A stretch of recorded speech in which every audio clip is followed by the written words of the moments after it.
गति 100 शब्द प्रति मिनट। डिक्टेशन शुरू होने में समय शेष है 5 सेकंड। Ready, start. महोदय, मुझे इस संबंध में एक बात और कहनी है। वह यह है कि मुझे मुख्य आयुक्त के भाषण के अनुसार यह आशा थी कि सरकार मजदूरों की उन्नति के लिए, उत्थान के लिए, उद्योगों के विकास के लिए और गांवों की स्थिति सुधारने के लिए तकनीकी प्रशिक्षण देने का काम करेगी। लेकिन ऐसा ज्ञात होता है कि आर्थिक शक्ति सीमित होने के कारण इस ओर कार्यवाही करने की संभावना नहीं रही। फिर भी मुझे आशा ही नहीं अपितु पूर्ण विश्वास है कि भविष्य में हमारा मंत्रिमंडल इस ओर अवश्य अविलंब ध्यान देगा।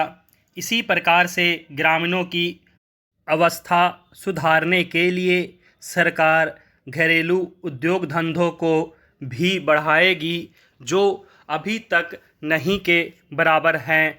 भारत की दृष्टि से कुटीर उद्योग बड़े उद्योगों की अपेक्षा अधिक लाभदायक हैं। पहली बात तो यह है कि भारत एक गरीब देश है और उसके पास इतना पैसा नहीं है कि वह बड़े उद्योगों के लिए पर्याप्त संख्या में बड़ी बड़ी मशीनें मंगवा सके।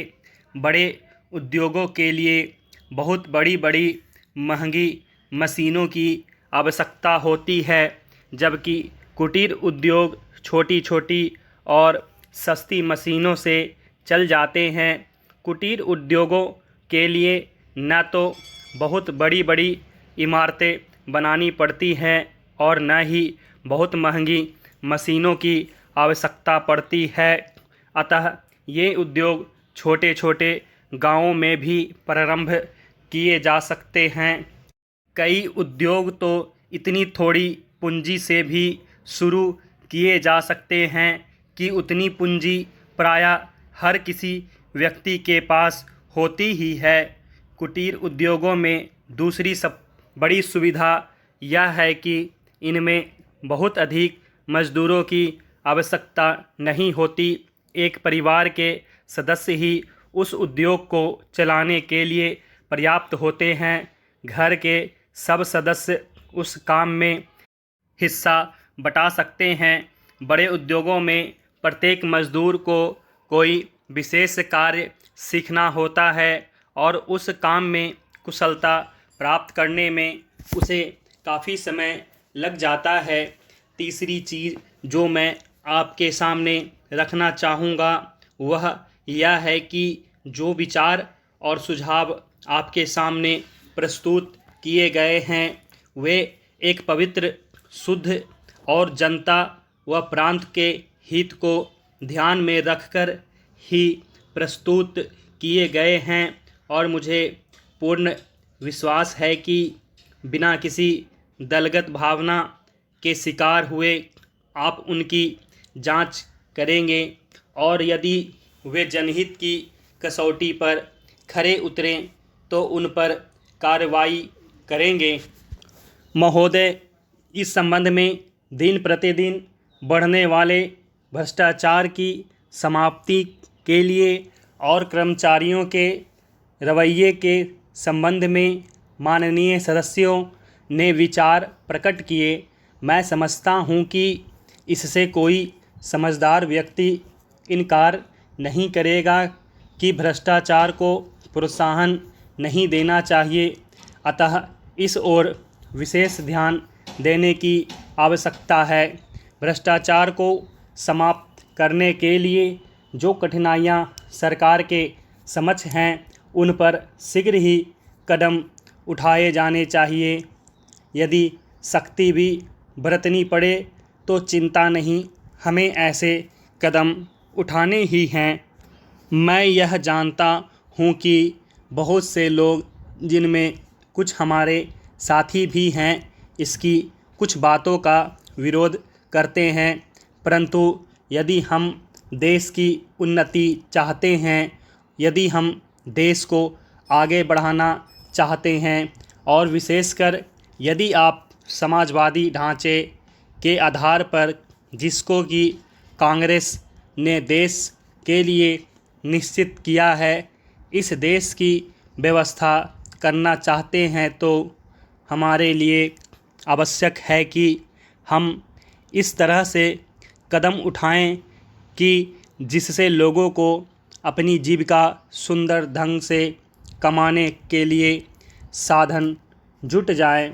वास्तव में यह सरकार जिसने यह साहसपूर्ण कार्य किया है, इस कार्य के लिए सबसे अधिक बधाई की पात्र है।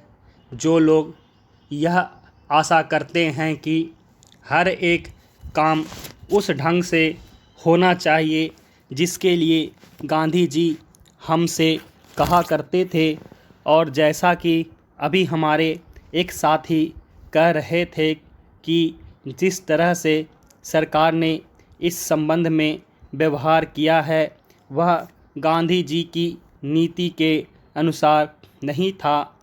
यही नहीं, उन्होंने तो एक तरह से कांग्रेस ने जो समाजवादी ढांचे पर समाज की व्यवस्था की नीति अपनाई है उसका विरोध किया, और मेरी समझ में उनकी बात नहीं आती कि एक तरफ तो वह कांग्रेस के अंदर हैं और दूसरी ओर कांग्रेस द्वारा स्वीकार की हुई नीति का इस प्रकार से विरोध करते हैं। मैं समझता हूँ कि वह इस बात को भी जानते होंगे कि कांग्रेस द्वारा इस नीति को स्वीकार कराने वालों में अधिकतर वे ही लोग हैं जो गांधी जी के अनुयायी हैं और उनके सिद्धांतों में विश्वास रखते हैं। ऐसी स्थिति में उनकी वह बात समझ में नहीं आती कि आज सरकार प्रजातंत्र और गांधी जी के बताए हुए नियमों के अनुसार आचरण क्यों नहीं कर रही है। यह बात बिल्कुल ठीक नहीं है। स्टॉप।